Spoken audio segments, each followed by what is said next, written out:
Hi everybody. In this class we are going to learn about roots of counseling. This we take in 2-3 classes because we are going to have each video for 5 to 10 minutes only. So, what does it mean by roots? That means now the present situation in counseling is that it has really become client friendly. That means the person who is having a problem in either adjustment or they have any mental illness and they have any problem, now very no sophisticated methods are used. Now anybody is accepted in the family or in the society.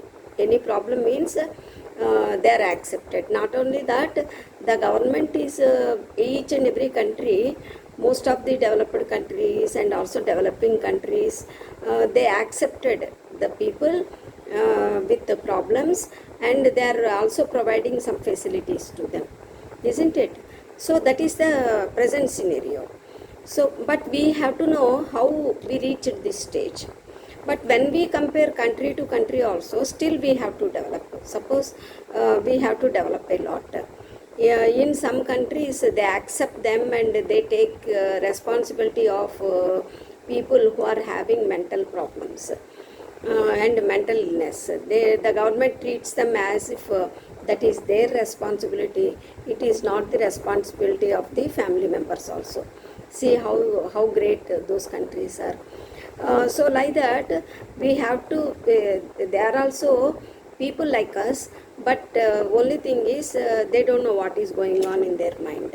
So this, they think differently, they act differently, and which is not normal, isn't it?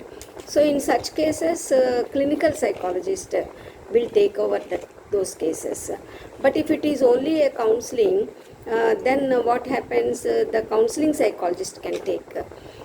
Suppose the counseling psychologist finds the person is having some mental illness also, immediately he refers the case to psychiatrist and also to the clinical psychologist.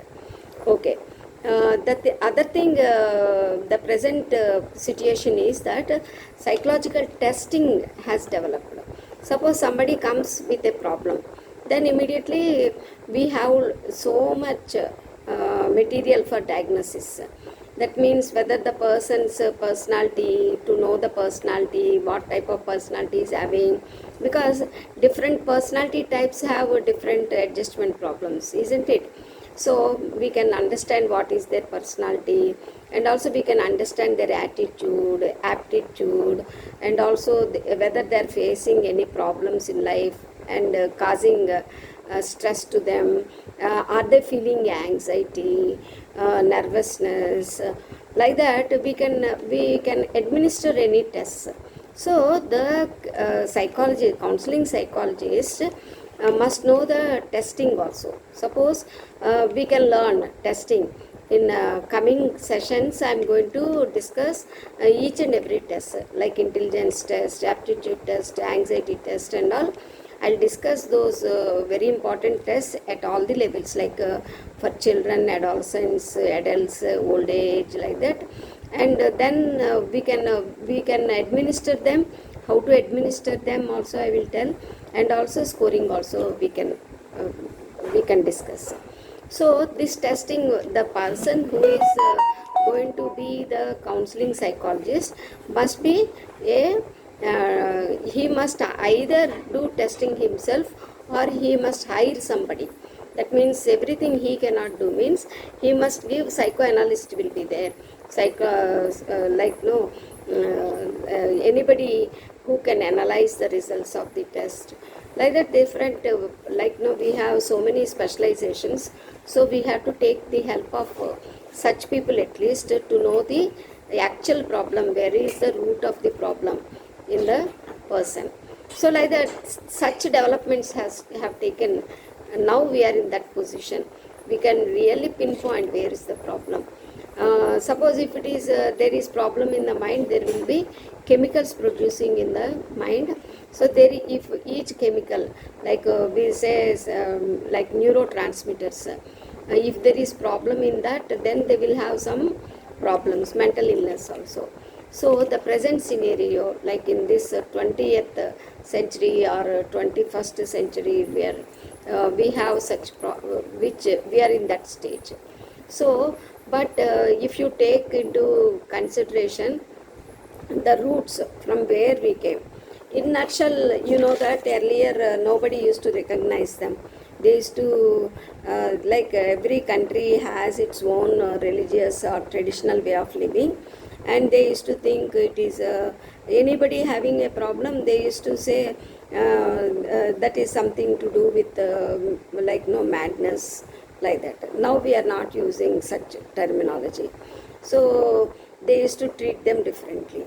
All that again we'll discuss. Okay, they are separated from family, and they used to keep them in one place, and they used to give them a different type of treatment, like beating with some leaves, or calling them, treating them like exorcism.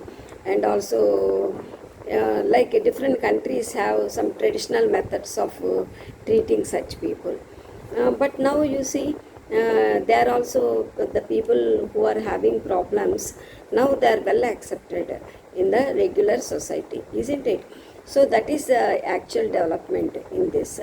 Suppose if you take 18th century, the problems in living that people encountered were primarily dealt with from a religious perspective, and they used to implement it at the level of local community level. Suppose in India, if you take, we have joint family system. If any problem is there, the family used to take over. They have place to stay in the family. Everybody has place to live in the family. So others used to earn and feed that person. But now nuclear system. So the persons really having problem are really facing problem if they don't have parents or somebody to look after them, isn't it? So like that, in Europe, the vast majority of people lived in small rural areas. So they have their own traditions. Like suppose they used to have priests, local church will be there, priest used to be there, and so that priest used to look after them. He used to use holy water to treat them, and he used to say some prayers, all that. So regarding this, McNeill in 1951, he refers to this ancient tradition of religious healing as the cure of souls. He named it as cure of souls.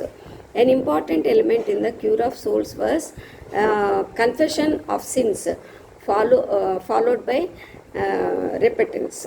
Suppose if anybody does anything wrong, they used to think because of that he is suffering. So they have to do prayers, and they have to feel repentance. Then naturally they get cured. And McNeill in 1951, as I said, points out that earlier times confession of sins took place in public, but now later they started doing privately within the four walls of the prayer place and all. So there used to be some type of communication. So the person used to discuss with the priest. So like that they used to get some cure. So this is what used to happen. With this I will stop, continue in the next video. Thank you.